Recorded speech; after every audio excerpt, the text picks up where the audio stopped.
Welcome to No Direction Beyond, your source for Starfinders, news, reviews, and interviews. I'm Alexander Agunis, No Direction's everyman gamer, and I'm joined, as always, by the most intrepid Starfinder this side of the galaxy, James.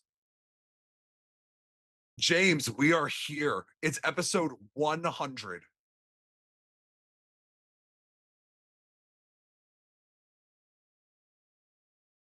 It was 100% the plan the whole time. It wasn't a weird coincidence that involved, like, what, several months of hiatus and whatnot.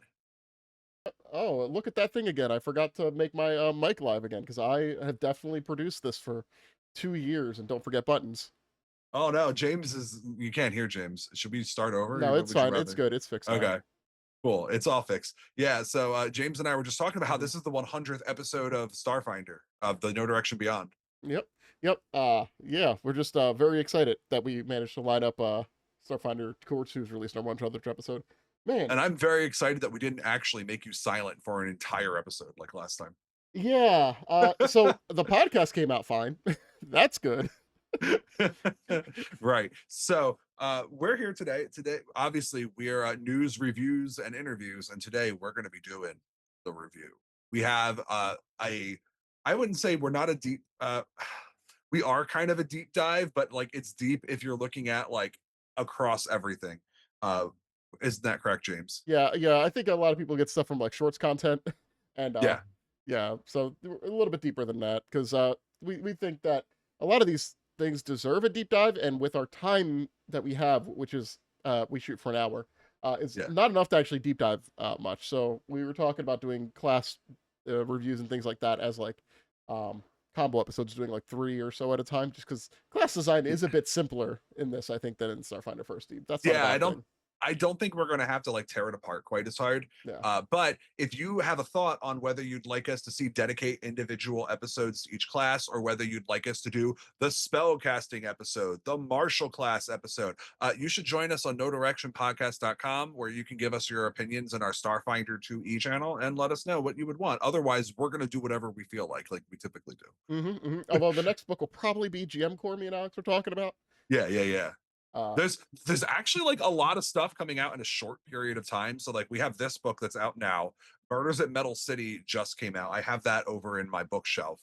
And then we also have GM Core, and then Alien Core comes out in November, like on November 25th. So like I think James and I have like a boom, boom, boom, boom for the next like 4 months. Like it'll be Christmas time before we could really just like start hitting classes, but it's something we want to do. yeah, yeah, and like we could make subsidiary content going over classes, but they would be shorts features, and at that point, that is literally just advertising for Paizo's game, which is cool and all, but I'm not doing that for Yeah. free. We want to advertise for us, me and James, No Hmm. Direction Beyond, forever, 10,000 years. 10,000 years forever. Yeah. Crip Walker in chat said wait, Alien Core is November. I thought it was October. I saw it was in November on IGN, but maybe that's wrong. I was trying to get to Paizo's site to verify today, and it lagged out as Paizo's site sometimes does. So, Oh, well, oh, Grandpa fell asleep in his chair again. that's all right. That's all right. Hopefully they will get a new website before Starfinder third edition. There's a very good chance that we might have a different web infrastructure by that time, so they will have to. Yeah, yeah. But you know what? One thing that I'll say about Paizo is that their website might be a little bit janky, but you can't call this core rulebook janky, can you? No, this is a Cadillac of a rule book as a new player. It's uh, it's gorgeous. I adore how this book looks. James, do we have the ability to put pictures on screen for I people who are watching us live or on YouTube? I do. Yeah, let's just put a couple of these spreads up. You could pick your favorites, but what I really like about this is, as someone who has worked a lot with tabletop role playing games, the typical pattern that you see is parchment with red and black as like the color motifs. You see this in Dungeon and Dragons Fifth Edition. Pathfinder Second Edition does this, but adds like splashes of green. This book is like, now we gonna do our own thing, and it's like purple and pink and like Starscape blue, and it's so pretty. Like as someone who is very gay, this book makes my gay heart soar, and I hope that it makes your heart soar too when you see it. Yeah, look, it's just visually appealing and easy to get into, and the spreads I think are There's the consistent characters throughout. They're really making a lot of use out of the iconics, Yeah, to really give it like a through line. I was chatting with Dustin because, as many of you know, Dustin runs a second edition Pathfinder game that I play, and Dustin was telling me that like one of the things they wanted to do when looking at this book was they wanted to put a bit of focus on Chick Chick and Day because they're new characters who are joining the roster of the Iconics for the first time, and you see a lot of them in this book. So if you like those characters from the new novel that's coming out, you'll see tons of art of them doing funny things in this book. Yeah, there's plenty of Yeah, that. there's lots of that. But then there's also lots of the other characters too. Like there's this gorgeous spread in the introduction of Obadiah just blasting this creature. I know what that is, but I don't remember what it is. It's one of those guys with like the leech heads. They were in first edition, but I don't remember their name. And she's just blasting it with a laser Gatling gun. It's very good. Oh man, I'm forgetting their names too. They I'm they pretty they live sure in that the there's drift or yeah space, deep space. Yeah, yeah, and I'm pretty sure that there are two G's in it. yeah. It's like a Migo type thing. It's just like here, Yeah, this could be out in like a Cthulhu mythos and it'd fit. it, it's like Migo, but not made by a racist. It's very good. Yeah. Also, I think these things like go through space and hunt people that Yeah, are scared. yeah. Con 265 in chat says, and we don't have dates for Galactic Ancestries or Tech Core. No, we don't have those. But I mean, if I was a betting man, I would bet that Tech Core is probably going to be the Gen Con release of next year. But I don't know that for a Yeah. fact. That typically we know the Gen Con release in a year in advance, and a playtest followed by a year to put the book together, since we just had the Technomancer playtest earlier in this year. That feels right to me, but again, I don't know. I don't have any insider knowledge about that, but just from doing this since 2015, that'd be my guess. Man, that's a long um time. Also, yeah, Garagackle. Garagackle.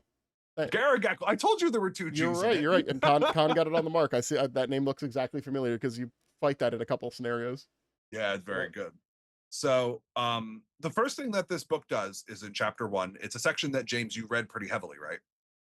Which one? This is Sorry, in I wasn't listening.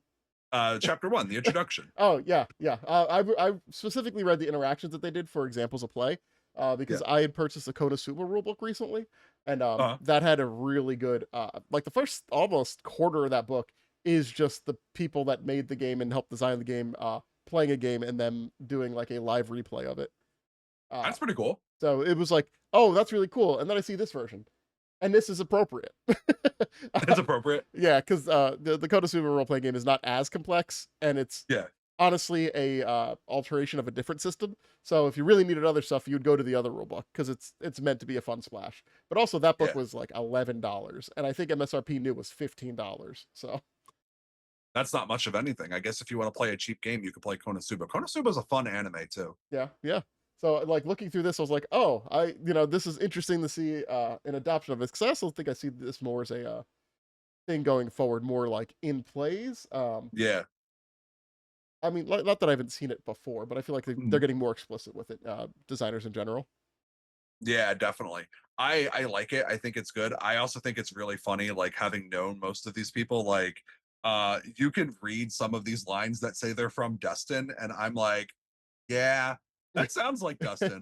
Like the one from Chick Chick, played by Dustin, says, "A splash of red would look great on that silver metal, but not if it's Dye's blood. Don't look at me like that, Zamir." That sounds like listen, as someone who has played with Dustin plays in my first edition Starfinder game, who has played with him for 5 years. He says random stuff like that all the time. That's absolutely a quote from a game. I guarantee it. And yeah, they go. It's the standard stuff of how to play. There is an introduction, and then there's a how to play section at the very end of the book Yeah, that has the actual rules. Um, yeah. in general, the beginning part I think is pretty clear. It's a little bit wordy, but that's just the system. And it even does, I think, a good job at explaining what to do when you level up.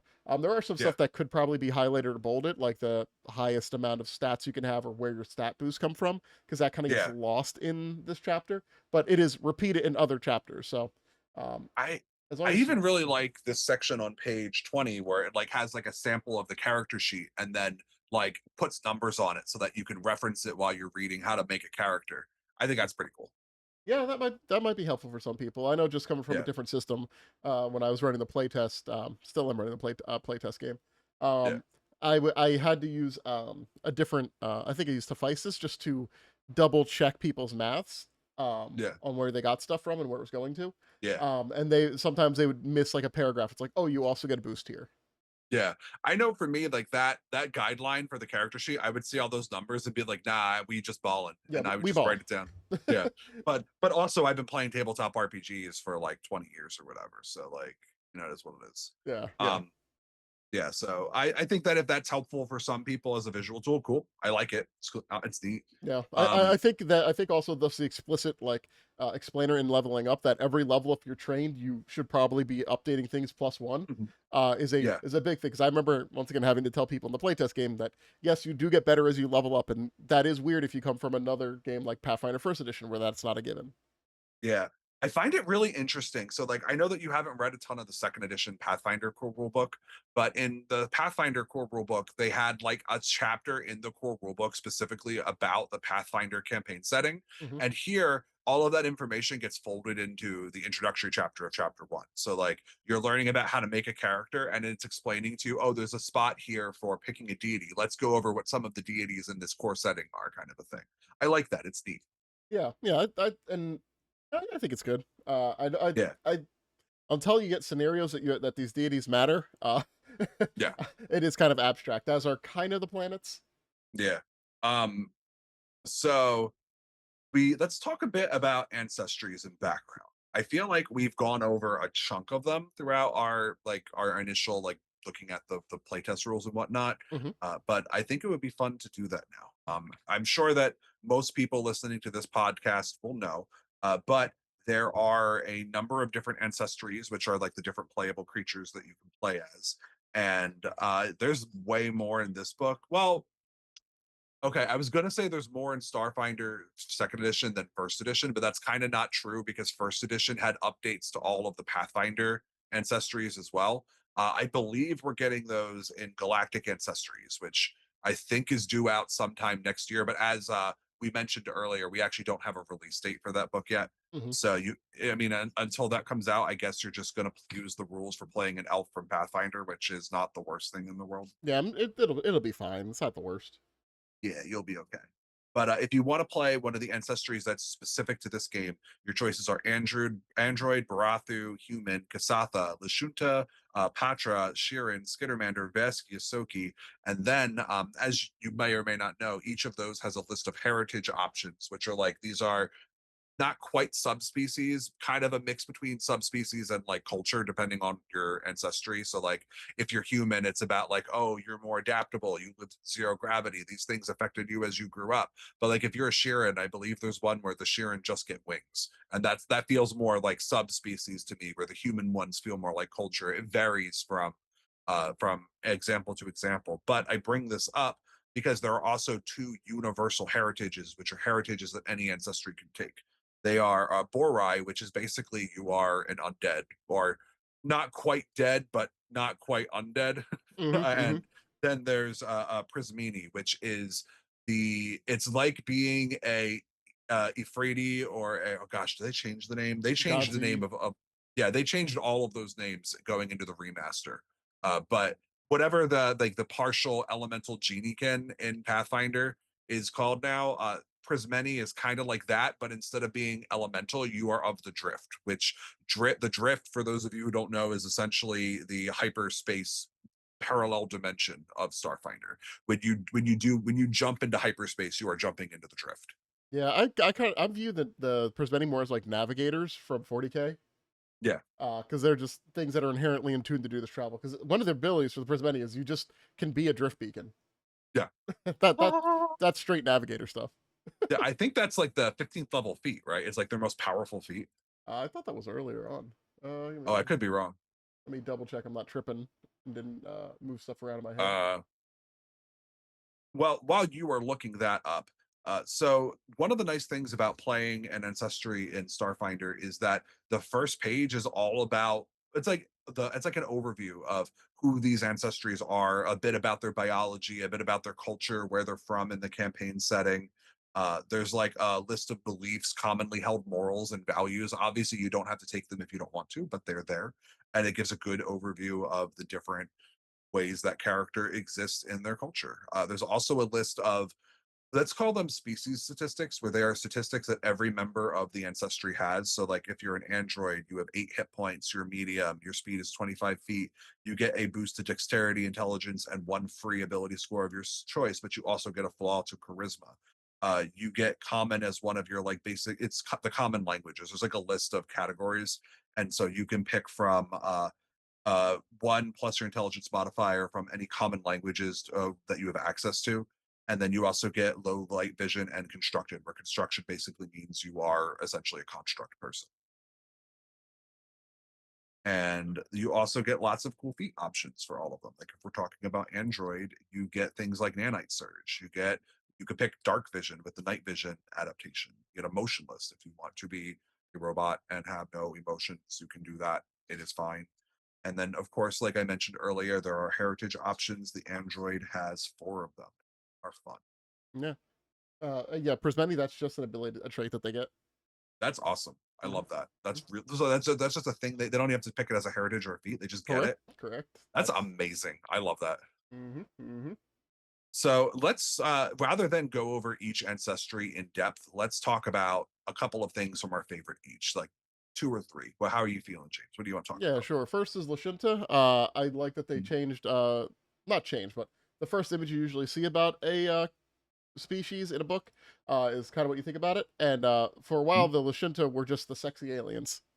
Yeah. And now you have front and center this acne looking Gomez from what was that?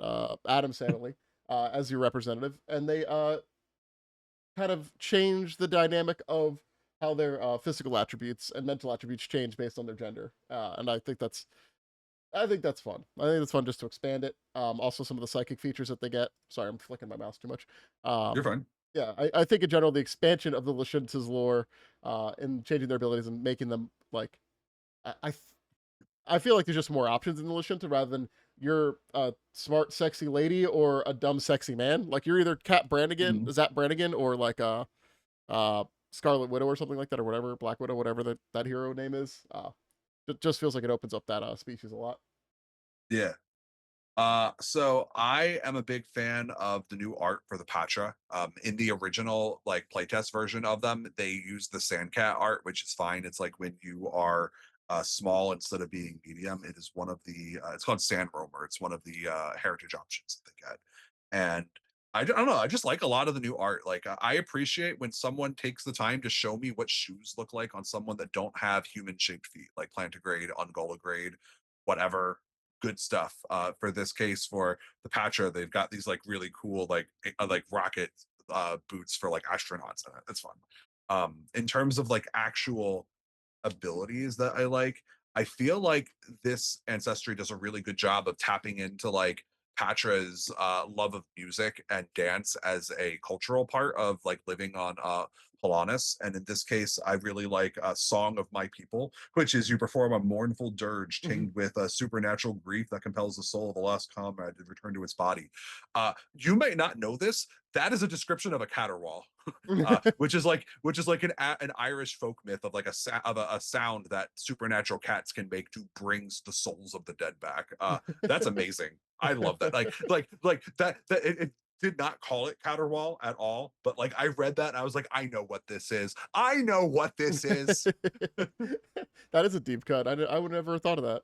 Yeah, it's awesome. It's really cool. Yeah, this year and also get some stuff, some of their alternate like heritages, Mhm. like Swarm Exile, which is like, yeah, you were part of the Swarm last Tuesday, but now you're here, and I think that is also just a cool expansion of their species here.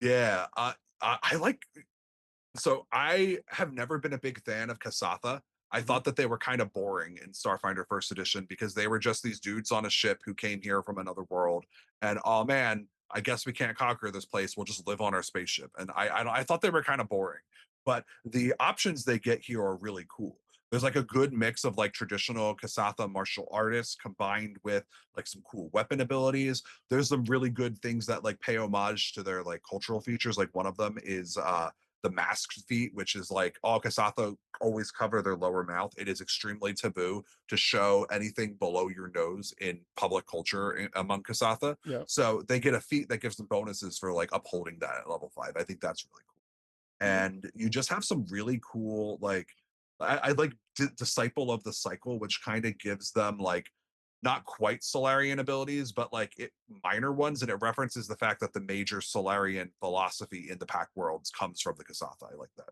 Yeah, ties it back. Yeah, it does flesh them out. They do seem a little bit more deep.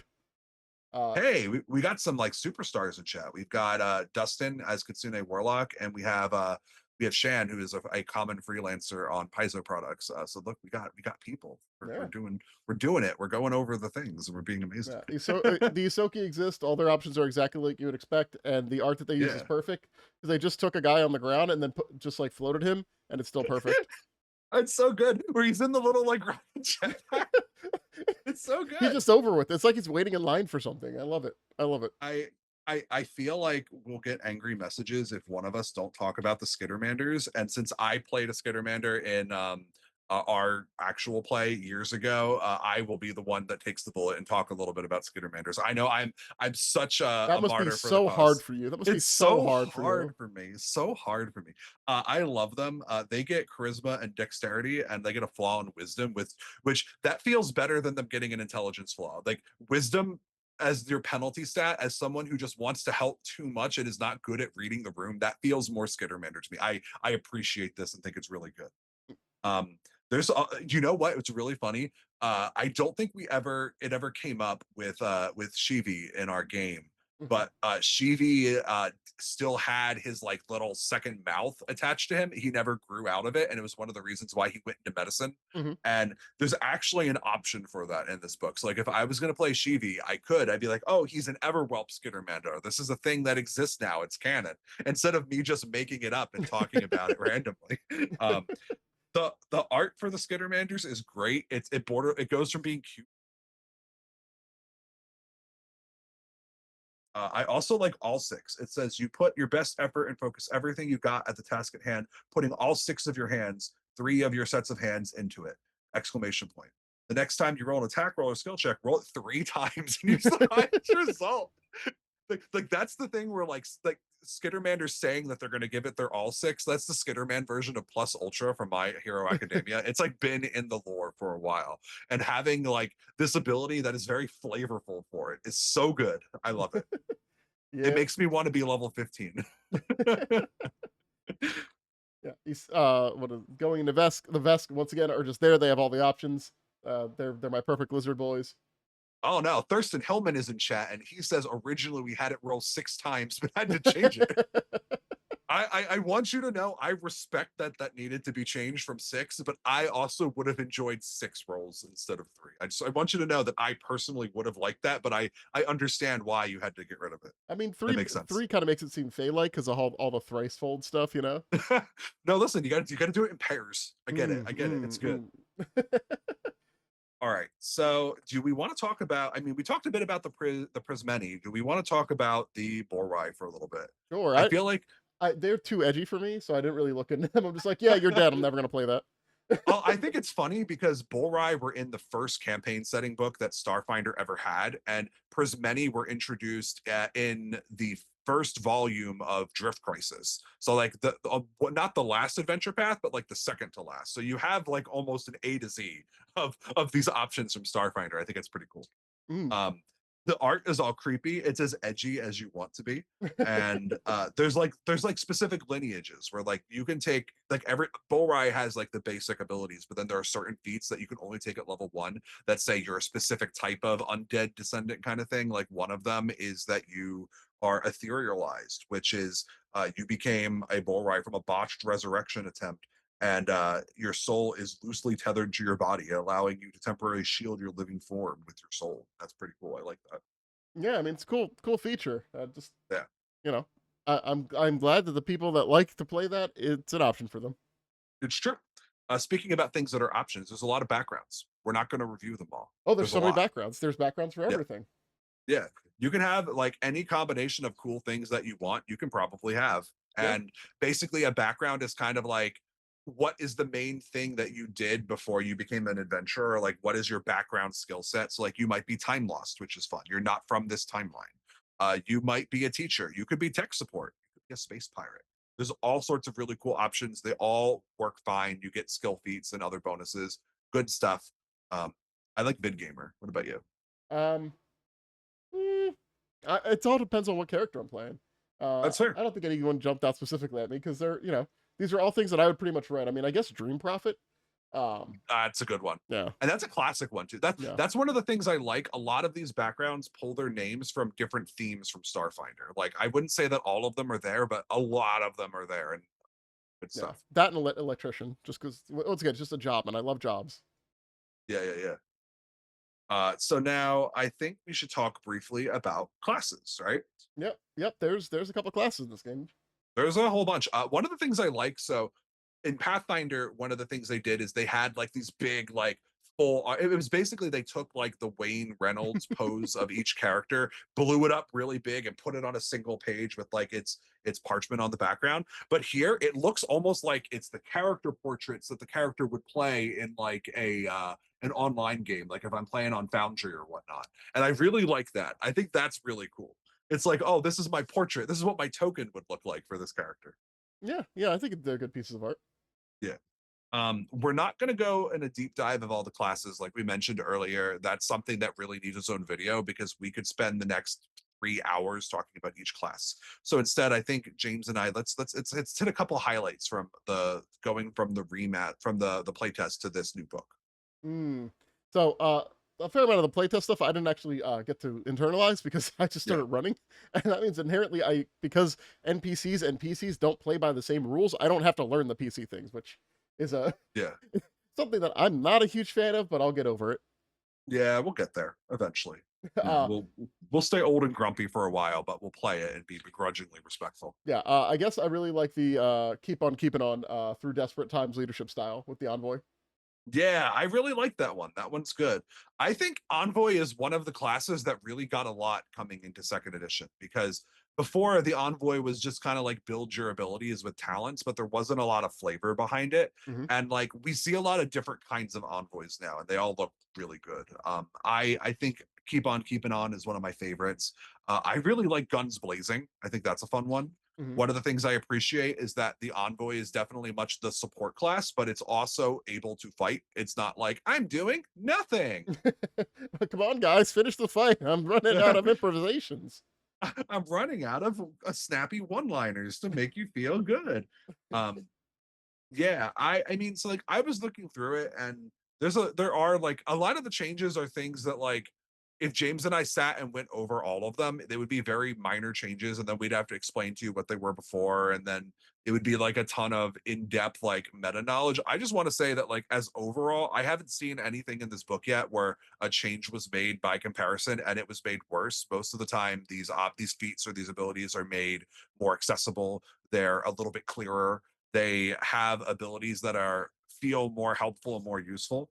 Hmm. I really like that about these.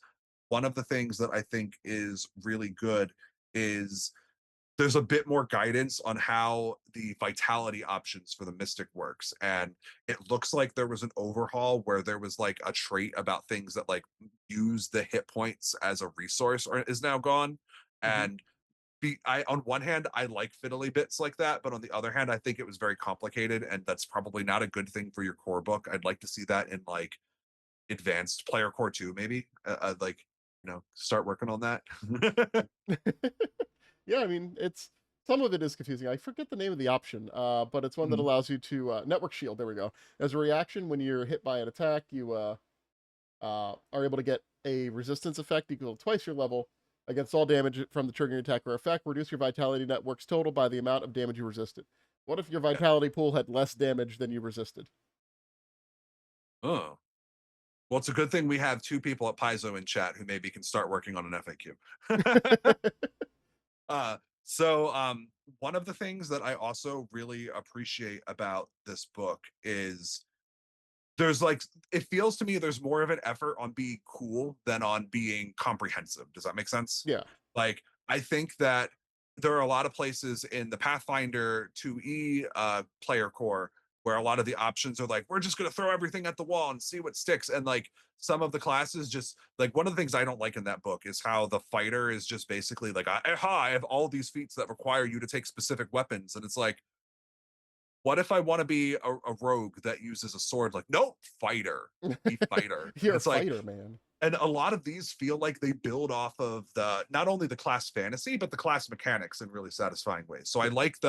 I like the effort that went into Yeah. really solidifying these concepts. In general, every class has traits or abilities or feats that allow you to use different weapons, different ways to protect yourself, and different Yeah, ways to heal yourself. Uh, definitely. so like some of the options, if you look closely, are kind of samey, but I think it's better that there's a baseline for people to be able to play how they want instead of like in, for instance, in Pathfinder First Edition, where there are those options for every class, but it requires almost a PhD level in studies of splat books. Yeah, yeah, absolutely. Like you can't really like building a character in first edition Pathfinder is very fun and very satisfying when you put the time in to learn the system. But man, oh man, there's a lot of splat books. Like literally 90% of my shelves are Pathfinder 1E splat books. A lot of them I'm an author in. Yeah. Not all of them. Maybe Yeah. like 10% of them. Yeah, Oi Man, yeah, your boy man, talks about a precog witch warper idea. That's a WWE wrestler. I was exactly thinking that looking through the witch warper, because you just set down your Thunderdome as your area there, because they changed how that works, and you can change who And like gets impacted by it. I love do that you idea. do you get to choose like the flavor on what your quantum field looks like? Can your Oh quantum yeah, field just literally be you manifest a wrestling ring? like a spectral Let's ring. get ready to Yeah, I don't rumble. see why you couldn't. Also, they get trained and improvements in unarmed attacks. Oh, So that's so good. you could just make your Thunderdome and bring it with you. I love it. Yeah. I I really appreciate the connections for the Mystic is one of the things that I thought was really good. There's a good mix of things that are from Starfinder, like Akashic is back, Elemental is back, but like a lot of them don't feel as like specific. So like in first edition Starfinder, you'd have flame and you'd have thunder or whatever. Actually, I don't think they ever got to thunder. You destruction. And a lot of these are just like, oh, shadow. There's like five gods that could use this. Have fun. And actually, one of the things I really appreciate too is I believe that the list of connections associated with each deity is actually in the deity section. It's Mhm. not in the mystic section because it doesn't want you to think that you have to have a deity to be a mystic. Mystics aren't clerics, and I like that. Yeah, mystics are more analogous to like oracles, I think, in this game. Yeah. We were talking before because like James is super into the Witch Warper, and we were talking about signature about spells and how there's no undercasting in this version compared to Starfinder. Yeah, Yeah, yeah. I was looking yeah, over it and I was like building lists in my head, and then I was reading yeah, it because like when I got this book, I read the very end chapter of how to play the game, uh, yeah, because I need that, and yeah, I think that is important. And then the next part was spells, or at least the beginning of spells. I yeah. didn't care about the specific spells, just how magic worked. Uh, and So not being able just to take the higher level seventh and get all the lower spells was just like, what? Oh man. yeah, if you want to flip to page 118, which is the Mystic, there's all of the classes that have spontaneous spellcasting, essentially from Pathfinder and First Edition and Starfinder First Edition, get a feature called Signature Spells, where they get to pick a limited number of spells, and then they learn those spells at higher levels for free as they level up. And you have a limited number of signature spells, but so rather than Oh. learning one and going down, you pick a spell with signature spell, then you get up for free for all of them. But the Oh. downside but the downside is that if you don't have a spell as a signature spell, you have to literally learn it at every spell level you want to cast it at. So like it's not like I can learn cure at level 4 and then cast it at 3, 2, 1 or I'm sorry, not level, it's rank in this edition. But I can't learn cure at level rank god I did it again. Rank 4 and then cast it downwards. I have to actually learn it at rank 1, rank 2, rank 3, rank 4, which is a lot. Like if you want to be good at a spell, pick it as a signature spell. Yeah. So, a little bit of a jump back here. I asked Yeah. Alex this question in pre-show, and he was like, "This is content. Be quiet." Yeah. Well, so I learned that from Brian Costello, though. I used to want to pregame and talk about stuff. He'd go, Alex, this is content. No, that's Save it for the show. no, And I'm that's like, fine. It's perfect. But I'm like, you're so correct, Ryan. Why do you have to be so right? Now that I'm like a main master of ceremonies on this show, I'm like, oh. Ryan did things for a reason. He had the knowledge. He had the institutional knowledge that I need to absorb. God, I hate it when the person that's older than me does things for a reason, and then I get older and know those reasons. Dang it! No. But yeah, no, it's all really good with signature spells. Like I said, if you don't, you have to learn them each, and that's Mhm, a mhm. bummer. And don't do that. It's hard. One of the things that Dustin wanted to add, being Starfinder's design lead, is that there are many feats for the Mystic and Witch Warper that add bonus spells to your spells known, and when they do, they tend to add them as free signature spells too, which is cool. Good job. I like that. I don't like innate spells where you learn it at a level and then you're stuck. It's not fun. This is Unless that better. spell is awesome. I guess at the level it's at, if it's the highest level and it's awesome, okay, fine, you win, James. You did it. You've defeated me. Like, are you mad? Like, would you ever be mad that oracles get cure? At No, every level. no. Sometimes they're just cool. Uh, so like I still hate Isef's like creepy robot toes, That's like all you could not think being in about is his shoes. toes, man. But His body's up but here. but that's the thing. This portrait of him looks so good. It's amazing. I look. He's got his gun and he's like James Bonding it, and it's so good. Like just please never show him below like the ankle, and I'll be fine. Just his toes live on your mind 24/7. Let the man They're right live. there. They block me. They're right there. In the, Yeah, and toes are always under shoes too. I mean, but I don't have to see them Ooh, then. ooh.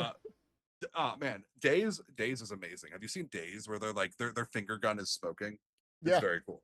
yeah. I love it. Very good. Like I said, the token art of the iconics as the thing that like you see when you go in is amazing. It's one of my favorite things, and there's a lot of things I love. We should move on to the next section though, which is archetypes. Yeah. Sure. I read through them finally and have an understanding. I feel like Mhm. archetypes are there because they in Pathfinder, maybe Pathfinder Second Edition, they had classes and they went, these are boring. Yeah, kind of. Here is something that you can do if you want more math.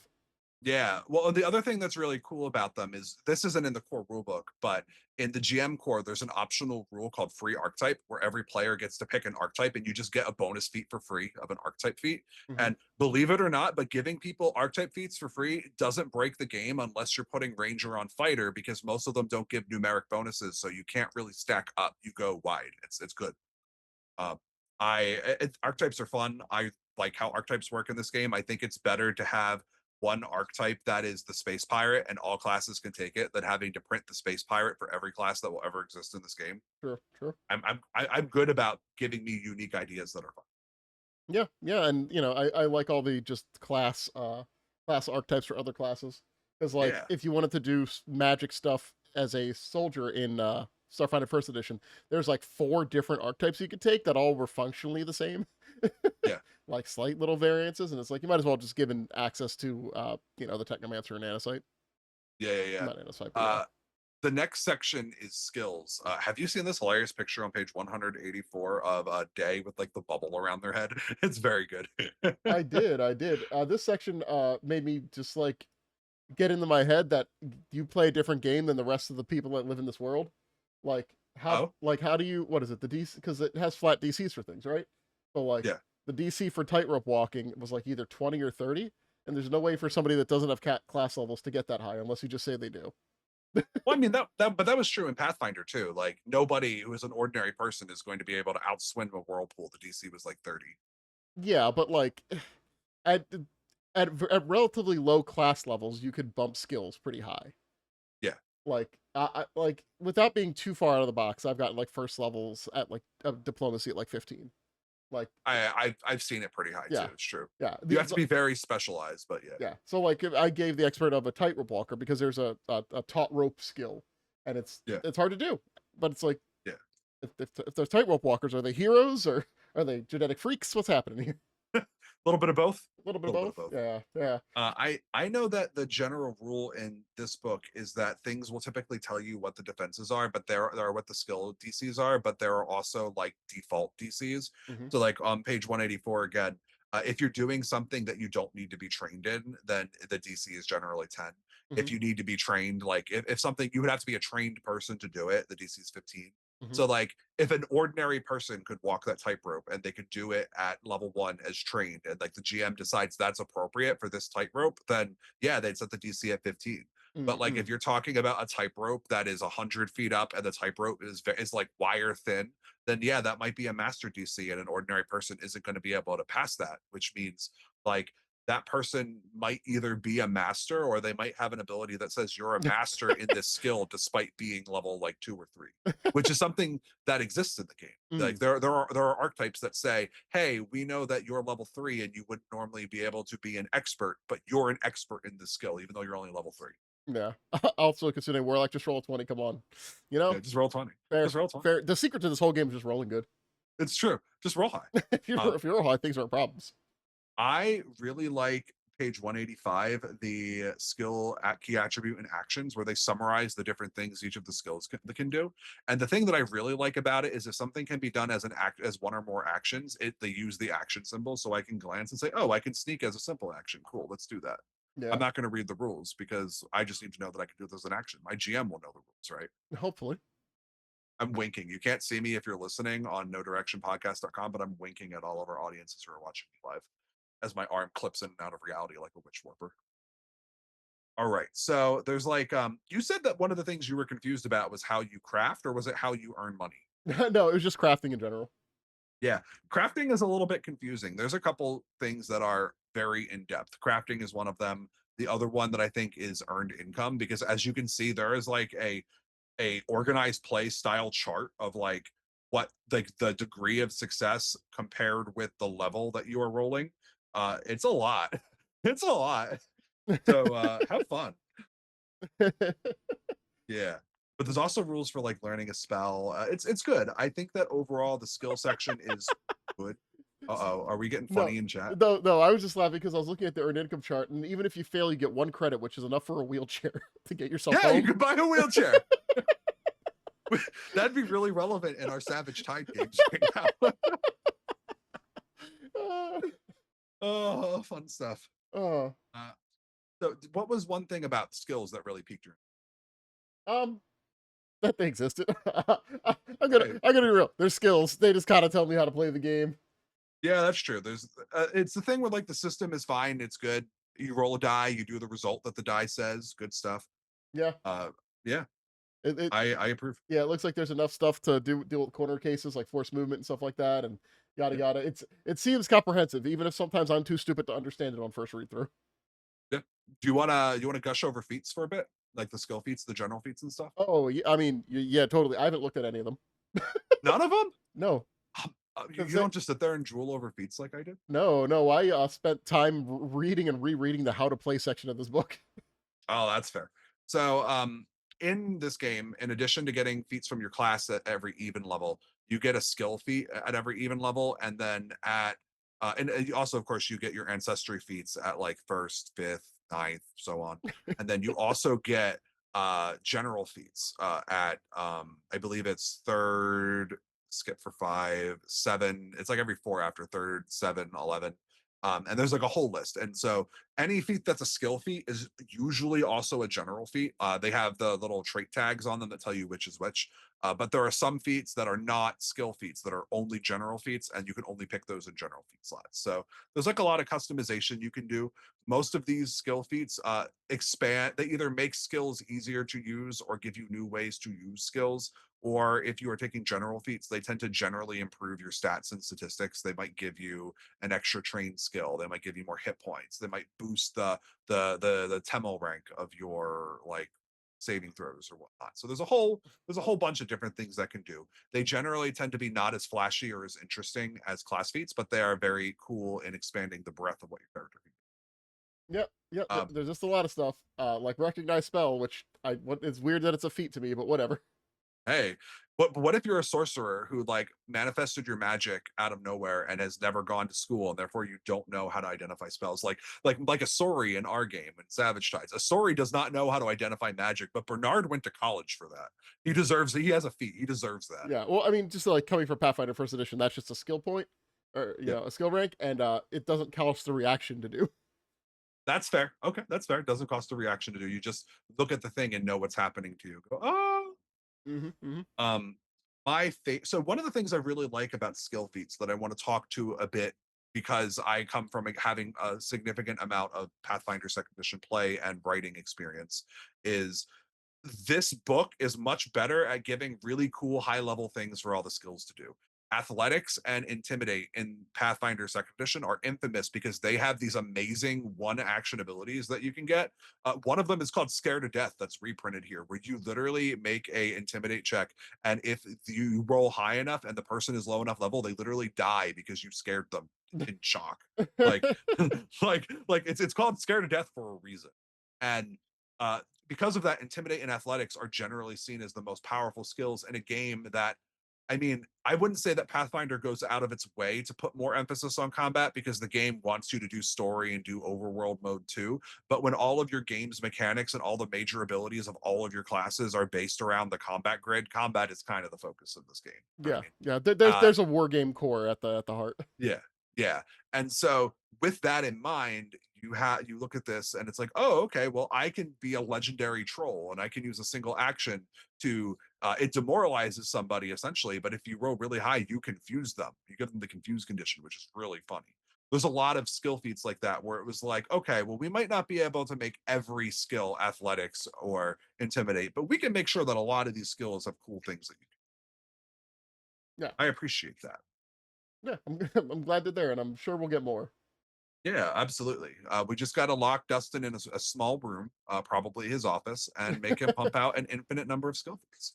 I'm sure there'll be no design repercussions for that. Take notes, Thurston. And next round we have equipment. I love this picture of like the Vesk selling equipment. Am I wrong? Is that not the same Vesk in a sleeveless T-shirt from Starfinder Society on page 232? Like I think that's him. Doesn't the one who's with the Acquisitives? Oh, sorry. I was looking at the other vest that was lifting. Sorry, 232. Oh, yeah. I mean, that's a good Vesk. There's a lot of, like I said, there's a lot of great art in this book. Oh yeah, that's Joel Kazama from Yeah. the playtest actually as well. Oh, I love it. So That's good. like the same art as Joel Kazama.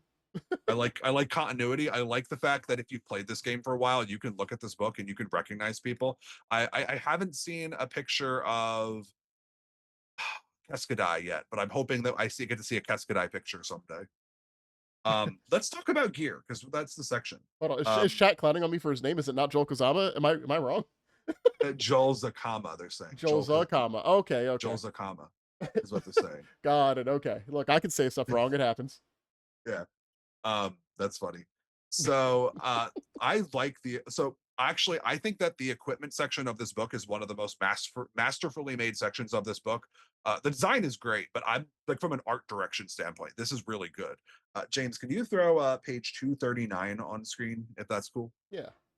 Cool. So one of the things I like about this is that typically you'll have like, oh, here's one page of like a bunch of armor and item and gear, and then here's a whole bunch of pages of words. And here, like the gear is kind of spread out close to where the items are. And I like that they go out of their way to pick items that you see characters using in the other art in this book. As an example, those micro goggles look suspiciously like the goggles Dai wears and basically Day wears in every single page. I love it. Mag boots, really cool. I'm pretty sure we've seen Chemin analyzers from, I can't remember her name, but she's the iconic biohacker. And please, Paizo, don't delete her. She's the best Kasatha iconic you have. It's not hard when your other one is Altronus, but yeah. So I also really like the breadth of items. There's like just a lot of good stuff here. I like the little details on the world building flourishes of them. A good example is on page 242. They show a picture of what a med patch looks like, and the med patch is like insignia to show that it's a med patch is a cross like in the real world, but there's a skittermander around the cross, and it's really funny. I love it. Just looking at the design for the different like props in this book is really good. I like that they went out of their way to make serums into like flasks and other things like that, like juice Yeah. pouches. Because we view serums just as injectables. Oh, absolutely. Yeah, I like that too. It's funny. um, I also like the armor that they show on pages it would be 247 and 249. My favorite one is that they go out of their way to show what armor sets look like on other races that are not, or ancestries that are not humans. So in this case, you have like one of them, the Aegis series is a Skittermander wearing this armor, and it's great. And then you have a Vesk. There's a Barathu thin plate. There's just it's so good. Like I like this game recognizing that its members have different body types and not being afraid to show us what gear for those ancestries look like. It's very good. Hey, this version of the game has shields core and they don't break the game. Yay! Hooray! I like the face shield projecting a picture of Die because they're canonically a pop star, so that it doesn't matter who has it. It's just a thing. That's just awful though. Like Hi, it's me. Hit me instead of that guy. I'm singing. but then like you die and it's still just there, like playing a song, like it's horrifying. And then, of course, you have the list of weapons. I am a big fan of the Buzzblade. As you know, my soldier in First Edition Starfinder and Dead Suns only wielded Buzzblades until I got the big Buzzblade that needed two hands, and that Hmm. was really good. Happy to see it back. I also like the battle ribbon. It's just if you want to hit people while looking fabulous, you can hit people with a rainbow ribbon. Show your pride, folks. It's great. Reminds me of the what is that? That Indian or South Asian weapon, the Urmurqui? Or the Yeah. Urmurqui? And do you know what also is nice? Like, I didn't realize how much I missed this in first edition, but in first edition, weapons are just kind of categorized by the type of damage they do. Hmm. So, like, it's like, oh, here's a dimensional slice sword. But like, there's no special rules for this being a sword, and this brings the weapon groups from Pathfinder Second Edition forward. So now my Buzzblade belongs to the sword group, and there's a critical effect that I get because that weapon is a sword, and I like that. Hmm, hmm. I also like battle gloves and poly gloves. And honestly, the weird weapons are my favorite. I I, like the phase cutlass. we have somebody using the crossbolter Uh-huh. in my playtest game, and they Uh-huh. they recently shot an innocent person and pinned them to the ground, and they love that. Is that Peter? No, That sounds like Peter. no, no, no, no, no. It's a new player, and they did not mean to go that hard. Oh man. That's I mean, okay. Honestly, there's a lot of stuff that you would expect to see. What armor upgrades make a return. A lot of the classic favorites from the first edition Starfinder book are back, like glamour projectors. Basic environmental protections are an armor upgrade. You have to actually pay something to have those benefits. I kind of like that. I remember I did an adventure where I wanted to do like a there was like a noxious gas that was like affecting people, and they're like, I turn on my suit of armor, and I'm like, can I just like not this? And then Starfinder, it's like, oh, oh, I like it. So I also think that the weapon upgrades are fun. There's an upgrade that makes your weapon an AI weapon, which I guess if I want my weapon to talk to me. And then you also have Solarian crystals are back, which I'm going to be honest with you, I have not read how they work, but I was like, those are a thing that exist. Cool. Yay, options. Options. And then you have like precious items. I like the grenades are back. The grenades are like a whole two pages on them. There's lots of cool magic items. Did you have a favorite magic item that you saw? No, no, I didn't go too far to them. Yeah. I stopped kind of Oh, at the weapons because I'm like these pictures are pretty, and then I was like, I'll read yeah. about the magic later. A lot of these I saw them and I was like, that's a name I recognize from first edition. Thank you for bringing this back. But then there's also a lot of cool ones that are brand new. Like, yeah, I'm always going to like dermal plating and data jacks, but also maybe sometimes I just want to be able to take a cognition accelerator. I'm like, I don't know what that does. That sounds cool. I mean, it sounds like brain go fast. Yeah, it sounds like brain goes fast. So one of the things you should know is this system has what's called Apex augmentations. An Apex item in either edition, whether you're talking Pathfinder or Starfinder, is one that sets your ability score to a specific number. Hmm. Um, they are high level. They tend to be like level 17 plus, and you have. I think you can only wear like one of them, so like you don't really see a lot of them. Like the game is very generous with its ability scoring. So you don't really need them quite as much, but they are quite good. And usually they're balanced around if you want the stat, you can have the stat, but if you already have the stat, we'll give you more. And I Mm-hmm. like that. Yeah. Would you like? Yeah, but you said you talked about magic, right? No, no. Oh, I looked over the magic rules. I did not look at spells. Ah, you didn't look at spells. No. Not even with that cool picture of Chick Chick like doing like creepy cultist things. I'm never sure what Chick Chick's alignment would be if he was in first edition and alignment still existed. But I hope that he's a good boy. Probably neutral. Probably neutral blade. I like that the magic traditions are back. I think that having arcane, occult, divine, and primal brings a lot of flavor to the system that was lost when it was just like technomancer versus mystic versus whatever. Yeah, yeah. I like that coming back. And basically, like the first couple sections just explain how to magic, and that's all good. And then the second section is here's a giant list of spells. Here's like 500 spells. Hmm. Enjoy. I don't know. I didn't count them. Don't quote me on 500. I could be wrong, but like I'm flipping and I've gone 10 pages and it's still just the list. So like Yeah. there's got to be a Like I lot in said, here. there's a lot of beautiful spells. I didn't bother learning all of them because it'll matter when I actually have to make a character. Yeah, I'm gonna talk. So there's also like a lot of spells that are reprints from Pathfinder that they kind of Yeah, needed. yeah. So like animal form is basically like line for line a reprint. They don't have any new animals for it. No But new I animals. well, No. I mean like in a game where you would expect like, oh, are there actually sharks on this planet? Are there deer on the on Polanus? Like I guess, but a lot of times what they'll do is like in future stuff they'll add ways to add forms to these. So I Hmm. imagine that we'll Hmm. see lots of weird alien stuff down the line. Yeah. There's I assume haste is a reprint and stuff. You know. yeah, absolutely. Basically, if something looks like it belongs in a Pathfinder museum, then it's probably from a Pathfinder. Yeah, yeah. And you'll notice that a lot of the spells use their updated second edition Pathfinder remaster names because they legally they have to, and Hmm. it's good. There's a lot of funny ones though. I like Cozy Crash Pad. That's a fun spell. It's basically Tiny Hut, but it's a crash pad, Hmm. and I like that. It's fun.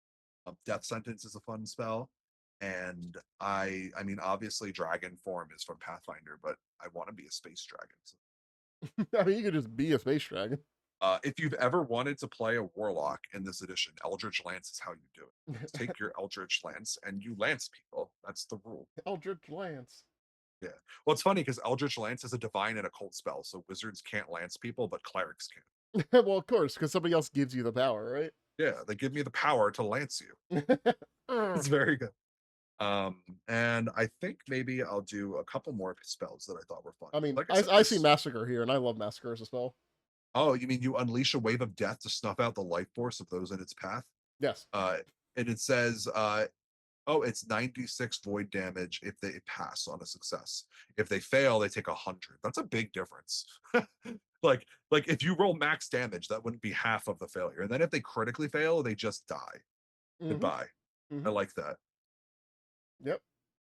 It's Um, brutal. yeah, Metamorphosis is fun. It's basically a ninth level version of like true polymorph from Pathfinder, where you just pick any polymorph form you could possibly choose from your spell list and just turn into it. Enjoy. Yeah, no, I mean, like the spells are good, like they're fun. If you're looking for a spell that will end the game by itself, like what you would get in Star, and not even Starfinder, because Starfinder First Edition magic was kind of It not existed. great. Yeah, it existed. I think Magic is actually in a better. So if you're coming from Pathfinder First Edition, Magic is going to feel less impactful than in Pathfinder First Edition. But if you're coming from Starfinder First Edition, I would say Magic probably feels like a bigger part of your character and is more impactful. I feel like you have a lot more you can do in this system, which is a weird thing to say. I guess perspective is everything. Yeah, perspective is totally everything. I mean, first edition Starfinder, you just didn't take spells that you had to impact other people with because Yeah. the saves were brutal. I have a player who is playing a witch warper in my 19th level Teenage Wasteland game, and she absolutely hates playing Magic because she feels like I don't get to do anything. Everything passes their saving throws, and then I get to watch the soldier and the Solarian do 500 damage and with Yep. three full attacks. Yep. And like, yeah, yeah, That, I see what they mean. I mean, it's just spell selections. Starfinder, you have to be a lot more cognizant of your spell selection Yeah, and what you're fighting. yeah, it's definitely not something for beginners in that section, and I wish I think this is a little bit more forgiving with because Yeah. spells are like you're still gonna have problems if you only pick fortitude save spells, for example. Yeah. But Yeah. I Functionally, like it's better. Also, like with the playtest group, I've been running because the rules for players and NPCs are different anyway. That players only get crit if their AC gets beat by 15 or higher, or it's a nat 20. yeah, And that has toned down a lot of the spikiness of the game so far. yeah. So we have Oyman in chat is asking if carcinization made it in, and yes, it did. Is a fifth level spell It has the incapacitation, manipulate, and polymorph traits. It is a primal spell with a range of 30 feet.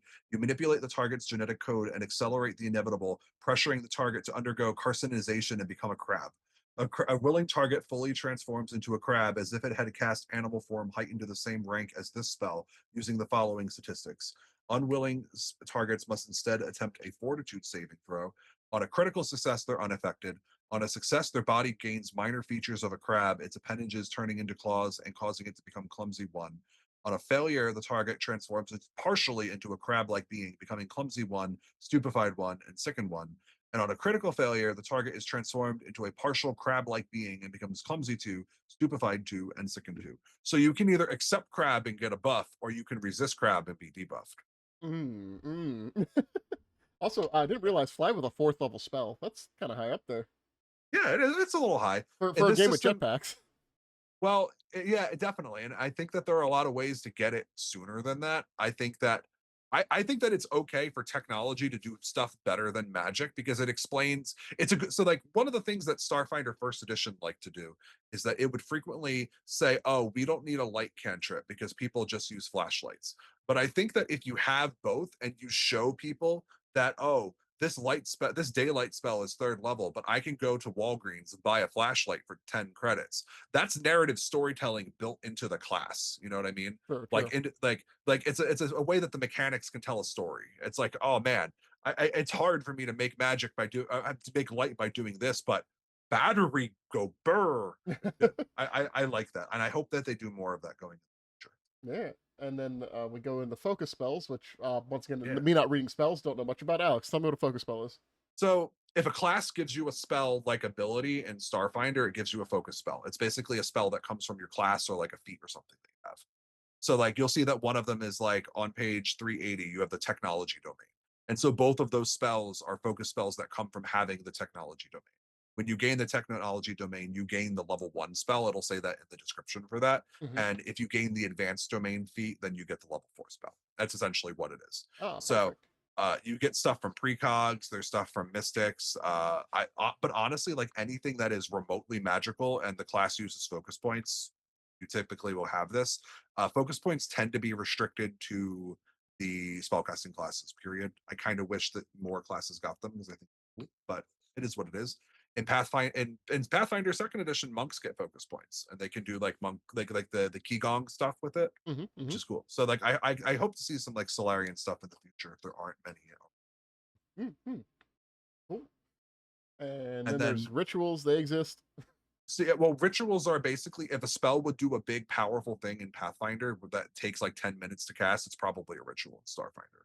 Hmm. So Hmm. like atonement, animating an object, awakening an animal, binding an outsider, communing with a god, Resurrection. controlling the weather, resurrection. Yeah, these are all examples of rituals. Hmm. Uh, Hmm. they are all uncommon. You'll see. That means that in general they are not available unless you seek out somebody who knows it and they teach you, or the GM gives it to you as like a story reward or something. So it does mean that resurrecting people with the resurrection ritual is harder because you need to find somebody who has it.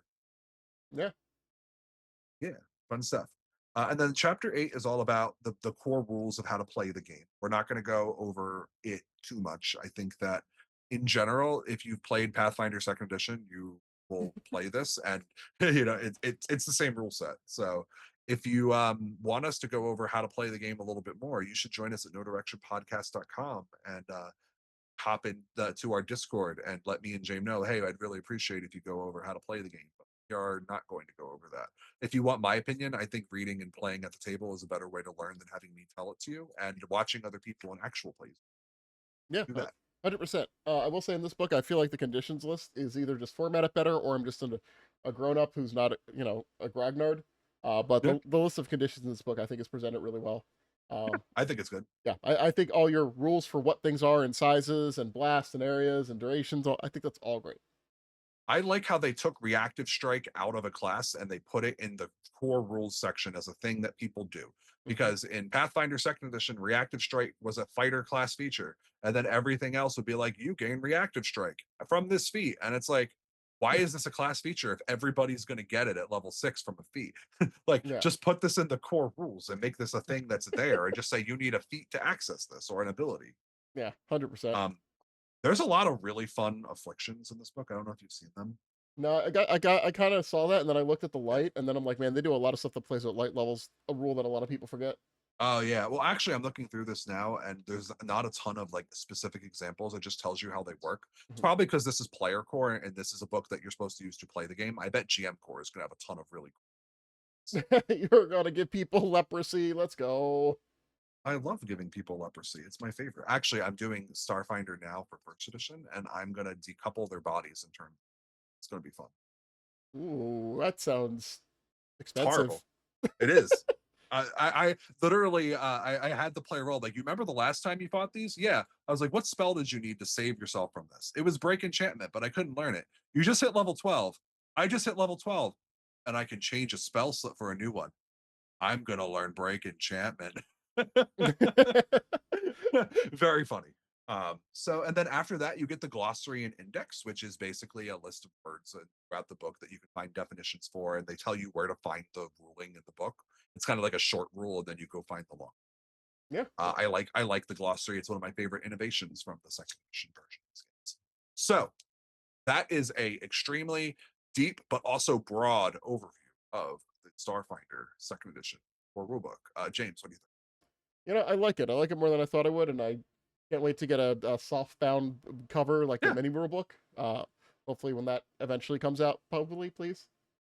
I think when we were told about this and we saw the first couple things, like if you remember when we did that soldier video and we had Jenny and Thirsty on and it got like a little heated in here, Hmm. I was definitely worried about them stripping away Starfinder. And I feel like from a combination of hearing the fans really loving the setting and the game, and also like taking in a lot of really important feedback throughout the whole process, I think this is a great game. I would want to play it more before I could decide whether I like this or first edition better, because I would say that um I was talking with people in our Discord, and in general, when you talk about Pathfinder, I would rather play a first edition game, but I'd rather run a second edition game because man oh man, running a first edition game is hard. Yeah, yeah, And I think in Starfinder, like you said many times in the show, the additions, the jump between 1E Starfinder and 2E Starfinder is not quite as big. And like this doesn't this feels a lot more like Starfinder to me than Pathfinder 2E can feel like 1E yeah, sometimes. Like I said, it still feels like Pathfinder, but not 100%. But this one is like I just like, oh, it's a Starfinder. So I'm yeah. really happy. I think that the designers did a great job. All the designers that are watching, thank you for doing an amazing job and holding our game with reverence and respect, which is really the thing that James and I have always been advocating for over the past 2 years. Yeah, just keep it Starfinder, Starfinder. Yeah, keep Starfinder, Starfinder. Let's go. Speaking about keeping Starfinder, Starfinder, there's some news stuff going on. I mentioned before that I picked up my copy of Murder at Metal City. It's cool. I like it, and I've seen. Did you know, James? There's a lot of discourse about Murder at Metal City that like people are being dramatic about it. Oh, maybe So that's a next thing because we're past time. yeah, I think so. I think you're probably right. Hmm. And yeah, but until next time, Hmm. when maybe we'll talk about Murder City or maybe we'll talk about GM Core, Maybe both. go beyond no direction. Oh, I gotta flip it to the other screen. Oh, I'm boosted. Oh no.